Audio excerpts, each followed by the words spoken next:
రెడ్డి అన్న దాకా ఫార్వర్డ్ చేయాలని నా ఒక మనవి అన్న. బాధితులకు వెంటనే స్పందించాలని కోరిక. మైక్రో ఫైనాన్స్ కేసులో ఎంతోమంది ప్రాణాలు కోల్పోతూ ఉన్నారు. ఇక్కడికి ఇప్పుడు ఉన్న గ్రామంలో 9వ వ్యక్తి మృతి చెందడం జరిగింది. దీని గురించి సంపత్ నాయక్ కూడా పోరాడుతూ ఉన్నారు, ప్రజల పక్షాన వహించి. ప్రజలు మాట్లాడదాం.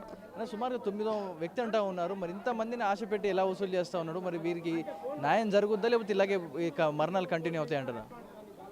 దీనిపైన ఏం మాట్లాడాలన్నా బాధ అనిపిస్తుంది. ఇది ఎవరి వైఫల్యమా ఏందా అని కూడా చెప్పలేకున్నాం. అంటే ప్రజలకు అత్యాశ చూపెట్టి బాధితుల పక్షాన నిలబడకుండా, బలహీనుల పక్షాన నిలబడకుండా బలం ఉన్న వైపు ఉంటున్న వ్యవస్థను చూసి సిగ్గుపడాలనా, లేకపోతే అత్యాశతోని వాళ్ళ చేతులలో డబ్బులు పెట్టి మోసపోయిన ఈ బాధితుల పక్షాన చూసి కూడా నవ్వుకోవాలన్నా, బాధపడాలని తెలియలేదు. ఏది ఏమైనప్పటికీ ఇప్పటి వరకు మొన్నటిదాకా 4 అనుకున్నాం, ఇప్పటికీ ఇది ఒక 9వ శవం. ఇప్పటి వరకు ప్రభుత్వాలు స్పందిస్తలేవు, లోకల్ ఉన్న ఎమ్మెల్యేలు స్పందిస్తలేరు, మంత్రులు ఎవరు స్పందిస్తలేరు. పోలీస్ వ్యవస్థ పైన ఇప్పటి వరకు అసలైంది ప్రధాన నిందితుడు ఎవడైతే ఉన్నాడో బాలాజీ గారి దగ్గర పనిచేసినోడు మధుకు సంబంధం లేదనుకున్న మంగ్లీ. బాలాజీ గారు అరెస్ట్ అయ్యిండు, మధుగాడు అరెస్ట్ అయ్యిండు. అది మంగ్లీకి కూడా తెలుసు. మళ్ళీ మధు దగ్గరికి రాలేదని మంగ్లీ చెప్తుంది. మధుగాడు ఎవడో నాకు తెలియదు అంటాడు. కానీ మంగ్లీ మధు దగ్గరికి వచ్చిన విషయం ఊరి ప్రజలతో పాటు ప్రతి ఒక్కరు చెప్తున్నారు. అదేవిధంగా శివగాడు ఎవడైతే ఉన్నాడో, అసలు మాకు సంబంధం లేదన్నారు కదా, శివగాడు కూడా ఆ జీవికి ఇన్ఫ్రాకి వచ్చింది. ఆ వీడియోస్ కూడా నేను మీకు పెడతాను.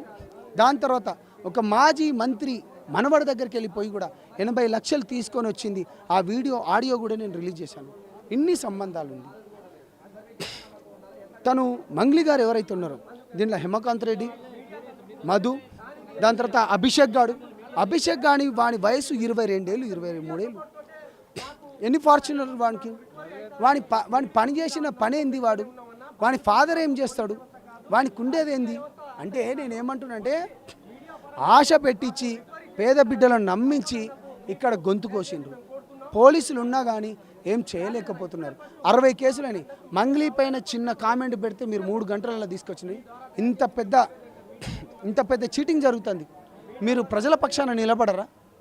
అందుకనే నేనేమంటున్నా అంటే గౌరవనీయులైన రేవంత్ రెడ్డి గారికి నేను చేతులెత్తి దండం పెట్టి ఒక రిక్వెస్ట్ చేస్తున్నాను. హోమ్ డిపార్ట్మెంట్ కూడా మీ దగ్గరే ఉంది. పేద బిడ్డల పక్షాన్ని నిలబడండి, బలహీనుల పక్షాన్ని నిలబడండి. ఆమె ఏదో మీ దగ్గరకు వచ్చి పాట పాడిందనో లేకపోతే సెంట్రల్ మినిస్టర్ దగ్గర పాట పాడిందనో దయచేసి కాపాడకండి. ఎవిడెన్స్ తీసుకోండి. మధుగానికి నాకు సంబంధం లేదు అని చాలా క్లియర్గా చెప్పిన మంగ్లీ వాళ్ళ తమ్ముడితోని వాళ్ళ ఇంటికి వచ్చింది.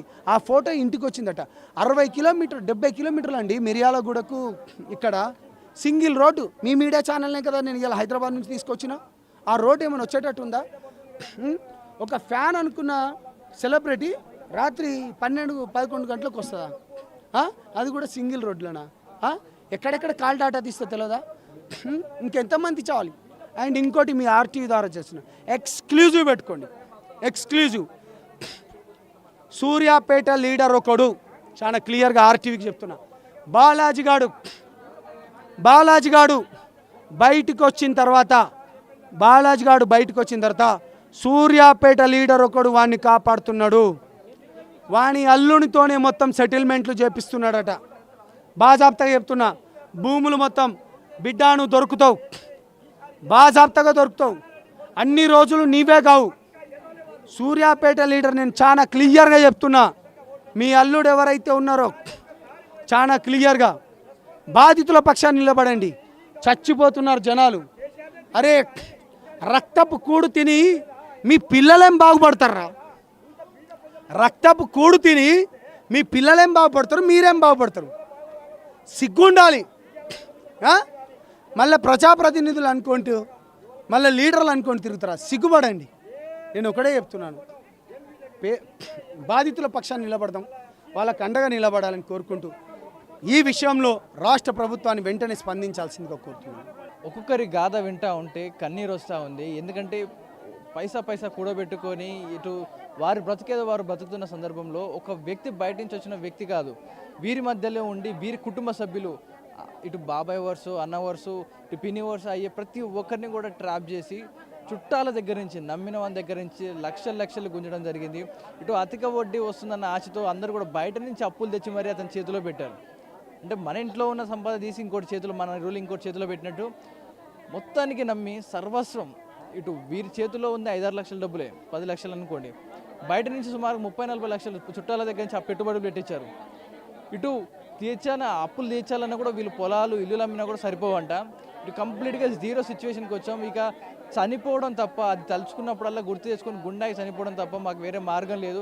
ఇటు ఆ తెచ్చిన అప్పులు కట్టలేము, ఇటు మీ అప్పులు తీర్చలేక వాళ్ళు అనే మాటలు పడలేకపోతా ఉన్నాం, వేరే పని చేసుకోలేకపోతా ఉన్నాం, మా సర్వస్వం కోల్పోయామంటూ ఈ బాధ్యులు చెప్తా ఉన్నారు. మొత్తం కూడా నల్గొండ జిల్లా దేవరకొండ మండలంలో, మొత్తం కూడా దేవరకొండలో ఉన్న చుట్టుపక్కల గ్రామాలన్నిటి కూడా ఇదే పరిస్థితి. సుమారు 20-25 పైన గ్రామాలన్నిటి కూడా ఇటు ఒద్దిపట్ల కాంచి ఇక్కడి వరకు అన్ని గ్రామాల్లోనూ ఇదే వరుస. ఇటు బాలాజీ, మధు, ఇది ఇద్దరు అన్నదమ్ములు చేసిన మోసం ఏదైతే ఉందో మగ్లేని యూజ్ చేసుకొని మరి మూడో వ్యక్తి మంగ్లీ అని పేరు చెప్తా ఉన్నారు. మరి ఆమె మీద ఇంకా ఆధారాలు అయితే ఇంకా బయటికి రాలి, ఫిజికల్గా కానీ ఏదైనా ఆధారాలు కనుక బయటకు వస్తే ఆమె కూడా మీద కూడా యాక్షన్ తీసుకోవడానికి సిద్ధంగా ఉన్నామంటూ కూడా పోలీసులు చెప్తా ఉన్నారు.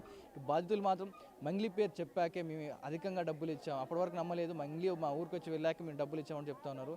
మరి ఇంతమంది ప్రాణాలు తీసుకుంటా ఉన్నారు, ఇంతమంది డబ్బులు కట్టదు మోసాలు చేస్తూ ఉంటే అధికారులు ముందుగానే పసిగట్టి నువ్వెవరు వసూలు చేస్తూ ఉన్నావు, నీకేం అధికారం ఉందంటూ ఒక వార్నింగ్ ఇచ్చినా, లేకపోతే అతను కస్టడీ తీసుకుని అతని బ్యాక్గ్రౌండ్ చెక్ చేసినా ఇంతకాడికి వచ్చేది కాదు. ఎందుకంటే అలాంటి పూరి గుడిసెలో అలాంటి ఇంట్లో ఉన్నవాడు సడన్గా ఒక పెద్ద బంగ్లా, అలాంటి ఇల్లు సేమ్ మన రమావత్ మాధుకిది అలాంటి ఇల్లే, మనం ఇందాక చూసిన ఊళ్ళో అలాంటి ఇల్లులోనే సడన్గా సంపాదించుకొని ఫార్చునర్ కార్లు వేసుకొని, బుల్లెట్ బండ్లు వేసుకొని, ఏజెంట్లుగా చేరిన వారికి బుల్లెట్ బైకులు ఇచ్చి, బంగారాలు గిఫ్ట్గా ఇచ్చి ఇదే గల్లీలో తిరుగుతూ ఉంటే అబ్బో డబ్బులు సంపాదించేశారు మా వాళ్ళందరూ కూడా, మేము కూడా సంపాదిస్తామని చెప్పి ఆ వడ్డీకి ఆశపడి అందరూ కూడా డబ్బులు ఇచ్చారంట.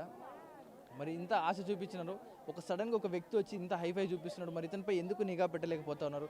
అతనిపై కనుక నిఘా పెట్టి కనుక అతని బ్యాక్గ్రౌండ్ చెక్ చేసి అప్పుడే బొక్కలో వేస్తుంటే కొంతమంది బాధితులు, సుమారుగా 180 మంది బాధితులు ఈరోజు సేఫ్గా ఉండేవాళ్ళు.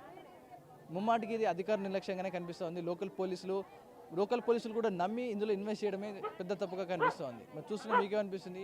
మీ అభిప్రాయాన్ని కామెంట్ రూపంలో తెలియజేయండి. లేదా వ్యవస్థలు మొత్తం చచ్చిపోయినాయా?